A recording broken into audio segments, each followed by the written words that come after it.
Good morning and welcome to Arkansas Children's. I'm Rebecca Brockman, and this morning I am joined by Renee Hunte. She is our Child Life and Education Director, and this morning we're talking about how to talk to your child about COVID-19. And Renee is the perfect person because of what Child Life does, and she's going to share a little bit more information in a minute. But we know that this can be a difficult time for families. The news is constantly on, you're checking updates on your phone, and children, especially if they're older, might have an understanding about what is going on. I know personally I have a 7-year-old who is asking questions. So Renee, we want to talk about that today. We are got some talking points from the American Academy of Pediatrics, AAP, to guide our conversation this afternoon or this morning. But first, before we dive in, Renee, can you share more about Child Life? And it is Child Life Month.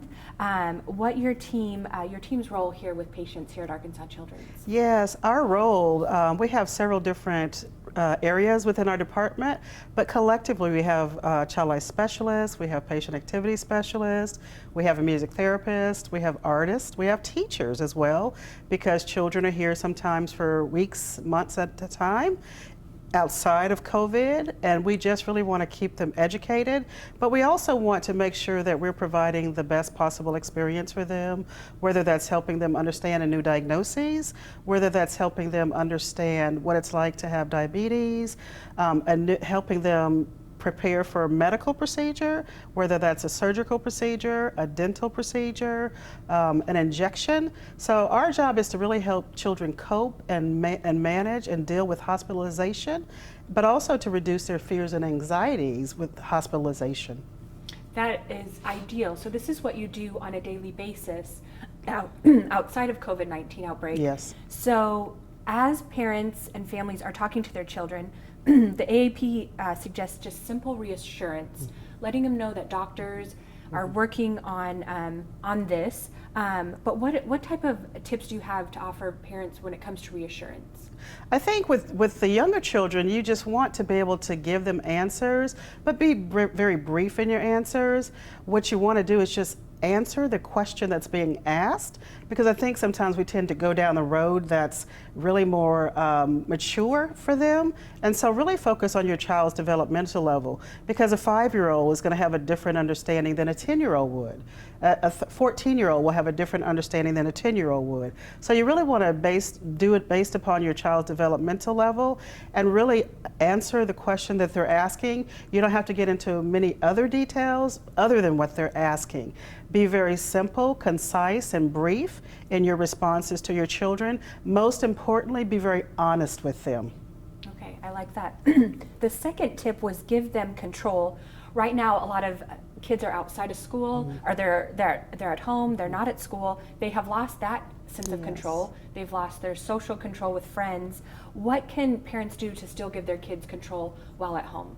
Yes, that's a very good question, because a lot of children, I have children myself, they're 11-year-old twins, and it's very difficult right now because they're very disconnected from their friends, their normal routine, just like adults. Children like to have a routine.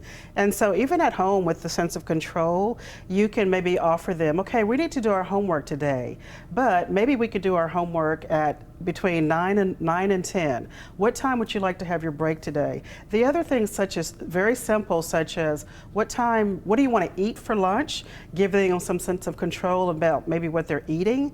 What time do you want to go outside to play today? We've got 4 hours of homework to do, but here are the times that you can do X, Y, and Z.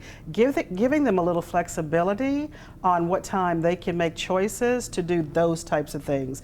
The other part, it's also important to kind of keep a normal routine, such as the bedtime routine, even though they're out of school for a long time. It's really important because children need sleep and they need to have proper rest. So you also want to make sure that they're keeping a regular bedtime routine as well, because that will also give them a sense of normalcy in this chaos that we're faced with right now.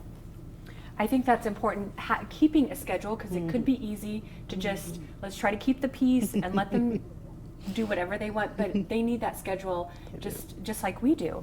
And like we did get a comment from Liz. She says, great points. So thank you for watching, Liz. If you do have any questions for Renee, if you have questions about child life or how to talk to your child, please leave them below and we'll make sure to answer them either now or after our segment. You mentioned this earlier, watching for signs of anxiety. This is what you do with patients every day. Especially in this situation, how can parents watch for signs of anxiety, and then what should they do? I think some of the things, for example, if children are acting out and they don't normally act out, that might be a sign of stress for them, but also children who are maybe misbehaving and they don't normally misbehave, or children who are talking back and being mouthy, that's not their normal. We have to remember that this is different for all of us, and our children feed off of us as adults. And so if an adult is always embedded in the news, if they're always on their phone looking at this information, the child can feel that anxiety and stress that maybe the parent is demonstrating. And so really it's nice to kind of give yourself a break as an adult. Give yourself a break from some of this and spend some time with your kids. It's nice to be able to do things that, that maybe you hadn't done in a long time with your child as well. I like that idea, and that kind of leads to our fifth point from the AAP, is be a good role model. So COVID-19 doesn't discriminate, and this is something also kind of a life lesson you can use for your child when talking about the COVID-19, showing empathy and support for those who are ill, and how your children can get involved in that. So what tips do you have for parents? I think some of the things that we can do as parents, think about your neighbors. If you have maybe an elderly neighbor, having your kid to maybe write a little note and then drop it at the door. Not having your child go over there necessarily, but dropping it off at the door, maybe in a little plastic envelope so you're not exposing them, but just really doing some things like that. If the child has grandparents that have access to social media, that might be Facebook, that might be on Duo Connect, any type of platform like that. Have your children be able to talk to the grandparents on the phone. Have your children be able to talk to their friends, whether it's by social media, whether it's by an app, but just have them to be able to stay connected is really important for them. And make sure that they're able to understand this disease, but also how they can help others. Maybe it's writing a note and posting something on Facebook or one of the other platforms that you use with your family. Maybe it's doing a silly dance, because we need to smile and laugh even through this chaos. It's important for us to have humor and laugh and be somewhat normal, especially displaying that so our children can also take the cues from us as the adult.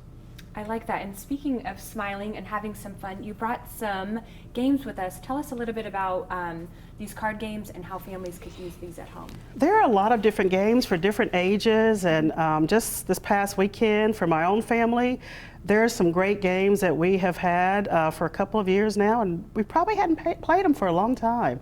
And so one of our favorites right now is a game called Suspend. And Suspend is a fun game, but it also helps children think about math concepts. The children may not realize they're thinking about math concepts because you have to think about weights and balances, but it's also just for fun. Uno Flip. That's a new version of Uno, and it's awesome. And it's for all ages, can play that. Some of the other games we like to play in the hospital with children are Phase 10. That's a really fun game, and it's a card game that we can play. Of course, your standard Uno game, that's always a fun game. And even the younger kids can learn how to play Uno, Go Fish, those types of cards. If you just have a regular pack of playing cards, you can play Uno, you can play Go Fish, you can play War, you can play some simple games like that. And then also going back to basics, bring out your crayons, bring out your markers, bring out some plain paper. My children the other day, one of them got on Pinterest and made some flowers out of just raw materials that we had at home. It was paper, it was where you get your little tomatoes and the little green thing, just reusing recyclables to make creative art projects. My son did a little robot the other day, and just by using things that you commonly have at home, you don't have to buy anything necessarily, but being creative and innovative is what kids can do now. They're using their mind a little bit more because they're not solely playing on the internet and playing games on electronic games. Excellent. I think what I've seen, especially on my social, people are getting more creative and spending more time with their families. So there is ways to get through this together. The games, Angela commented and said, keeping our normal sleep schedule is keeping us sane, which is so true. You need to keep that schedule, like Renee says, just like you like it. Your kids need that too. So Renee, thank you for your time today. Is there any other pointers you would leave for our parents? The other thing that I think is really important, get outside. Even if it's in your own backyard, kids need fresh air. The sun is going to be out the next few days. It's going to be beautiful weather. Take your kids outside, play outside, get back to nature, and just as a family, spend more time together. I like that. Thank you for your time again. Thank you for watching. I want to make sure that you are aware of our hotline. It is 24/7. You can call it anytime and speak with a nurse. It's 1-800-743-3616, and we're also keeping information updated on our website. So please use those as resources during this time, and thank you for watching. We'll see you next time.